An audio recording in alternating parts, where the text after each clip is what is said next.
የሞት ሽታ ማዕበሉን ሰንጥቆ ይነፍሳል። የውቅያኖሱ ጥቁርና ቀዝቃዛ ውሃ ከስሩ ስፍር ቁጥር የሌላቸውን ሚስጥሮች አቅፎ ዝም ብሏል። ነገር ግን ከዚህ አስፈሪ የውሃ አካል በላይ የሰው ልጅ እብደትና የሰቆቃ ጣሪያ የሆነች አንዲት ግዙፍ የብረት ደሴት ትንሳፈፋለች። የአሜሪካ የባህር ኃይል የኩራት ማማ፣ የዋሽንግተን የጡንቻ መለኪያ የነበረችው ግዙፏ ዩኤስኤስ አብርሃም ሊንከን የጦር መርከብ ዛሬ የህያውያን መቃብር፣ የደምና የእብደት አውድማ ሆናለች። በውስጡ ያለው ድባብ ሲኦልን ያስንቃል። ለ250 ረጅምና አስጨናቂ ቀናት ከምድረ ገጽ ተነጥለው ፀሐይና ጨው እየተፈራረቀባቸው በውሃ ላይ የታሰሩት የአሜሪካ ወታደሮች አእምሮ ሙሉ በሙሉ ፈርሷል። የብረት ግድግዳዎቹ ውስጥ የሚያስተጋባው የጦር መሳሪያ ድምፅ ሳይሆን የስነ ልቦና ስብራት ያመጣው ዘግናኝ የሰው ልጅ ዋይታ ነው። ወንድም ወንድሙን በጥርጣሬ የሚመለከትበት፣ ባልደረባውን አንቆ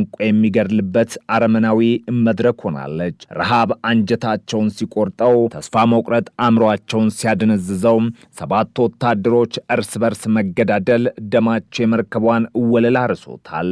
ሌሎች ደግሞ ይህን የሲኦል ኑሮ መሸከም አቅቷቸው በገዛ ፈቃዳቸው ራሳቸውን ወደ ጥልቁና አስፈሪ የውቅያኖስ ገደል እየወረወሩ ለሻርክራት ሆነዋል። ይህች ከ5000 በላይ ነፍሳትንና ዘመናዊ የሞት አውሮፕላኖችን የተሸከመች የኒውክለር ሞተር ያላት ግዙፍ ከተማ ዛሬ አቅሟ ዝሏል። የመጸዳጃ ቤቶቿ ቱቦች ፈንድተው፣ የመኖሪያ ክፍሎቿ በቆሻሻ ተሞልተው፣ ያረጁት ክፍሎቿ የሞት ሽታን ያውዳሉ።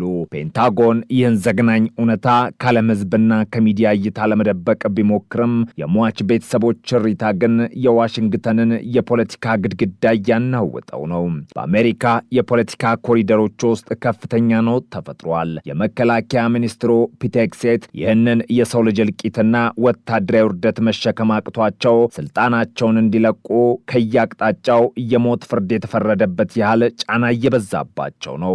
የተሰበረችውን አብርሃም ሊንከንን ለመታደግ ሌላኛዋ የሞት ማሽን ጆርጅ ዋሽንግተን የጦር መርከብ ከሩቅ ምስራቅ ጃፓን ተነስታ አቅጣጫዋን ወደ መካከለኛው ምስራቅ አዙራለች። ነገር ግን አብርሃም ሊንከን አሜሪካ ሳንዲያጎ ደብስ እስክትደርስ ድረስ ስንት ተጨማሪ ሬሳ እንደምታራገፍ ማንም አያውቅም።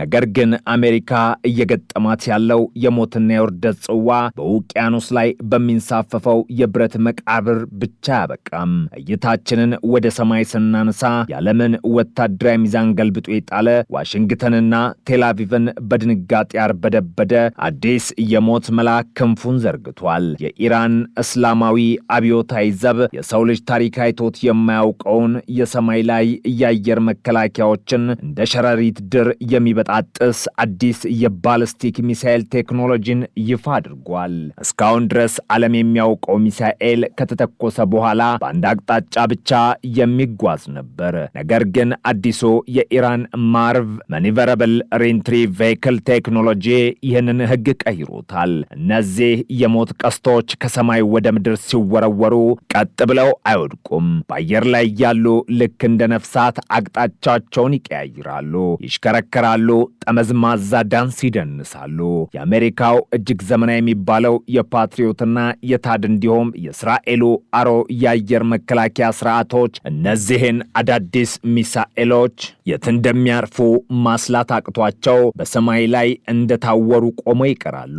ሚሳኤሎቹ ራዳርና ታለው መከላከያን ሰንጥቀው የታለመውን ከተማ ወይም የጦር ሰፈር በሰከንዶች ውስጥ ወደ አመድነት ይቀይሩታል። የኢራን ጀነራሎች በአሜሪካ የጦር ሰፈሮች ላይ ይህንን ቴክኖሎጂ መሞከራቸውን ሲገልጹ በዋሽንግተን የጦር ክፍሎች ውስጥ የፈጠረው ሽብር ቃላት ሊገልጹት ከሚችሉት በላይ ነው።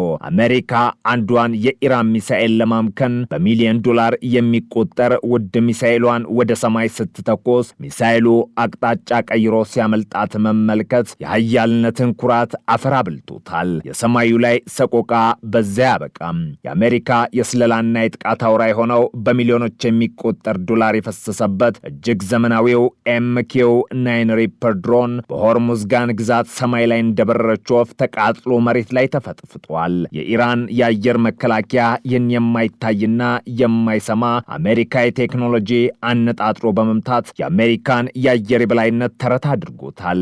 በየካቲት ወር ብቻ በርካታ መሰል ዘመናዊ ድሮኖች የኢራን ሰለባ መሆናቸው አሜሪካ በራሷ ቴክኖሎጂ ላይ ያላትን እምነት ክፉኛ ገርፎታል። ከአየር ላይ ወደ ምድር ስንወርድ የዓለም የደም ስር የሆነው መላው የሰው ልጅ የልብ ትርታ የሚያዳምጥበት የሆርሙዝ ባህር ሰርጥ የሶስተኛው የዓለም ጦርነት መነሻ ለመሆን ተዘጋጅቷል። እዚህ ስፍራ ያለው ውጥረት የቃላት ጦርነት መሆኑ አብቅቷል። አሁን ቋንቋው እሳትና ደም ብቻ ነው። በየቀኑ በሚሊዮን በርሜል ነዳጅ የሚያልፍበት ጠባብ የውሃ በር ዛሬ በኢራን የጦር ጀልባዎችና በሚሳኤል እይታ ስር ወድቋል።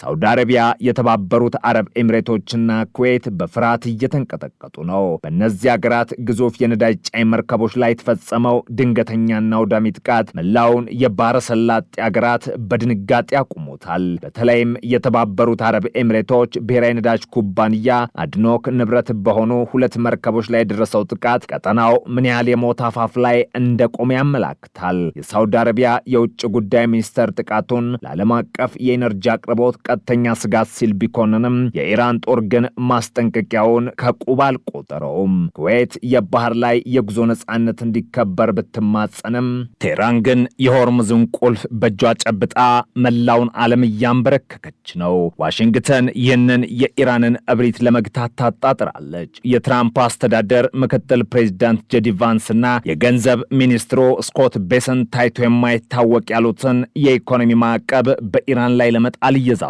ነው። ቴህራን ከዓለም አቀፉ ማህበረሰብ ነጥለው እስትንፋሷን ለመዝጋትም ቆርጠዋል። የመከላከያ ሚኒስትሩም በኢራን ላይ ጣለውን የባህር ላይ እገዳ ላልተወሰነ ጊዜ ለማራዘም አቅዷል። ነገር ግን ዓለም በአሜሪካ ዛቻ ብቻ የምትመራበት ዘመን አብቅቷል። ሩሲያ ድምጿን ከፍ አድርጋ ወደ መድረኩ ብቅ ብላለች። በተባበሩት መንግስታት የሩሲያ መልእክተኛ ሚካኤል ኡሊያኖቭ የአሜሪካንን እርምጃ ፊት ለፊት ተችተዋል። በሆርሙዝ የባህር ወሽመጥ የጉዞ ነጻነት የጠፋው አሜሪካ በምትከተለው የትንኮሳና የብሪት ፖሊሲ ምክንያት ነው በማለት ዋሽንግተን የራሷን ስልታዊ ስህተት በጦርነት ለማረም እየሞከረች መሆኑን አጋልጠዋል። የኢራኑ የውጭ ጉዳይ ሚኒስተር አባስ አርግቺ ደግሞ የምዕራባውያንን ግብዝነት በተጋለጠ የቃላት ጦርነት አብጠልጥለዋል። አውሮፓና አሜሪካ በሰብአዊ መብት ስም በኢራን ላይ ጣልቃ ለመግባት ምንም አይነት የሞራል ብቃት የላቸውም። እነሱ ራሳቸው እስራኤል በጋዛና በሊባኖስ ሕፃናትና ሴቶችን በጅምላ ስትፈጅ፣ የዘር ማጥፋት ወንጀል ስትፈጽም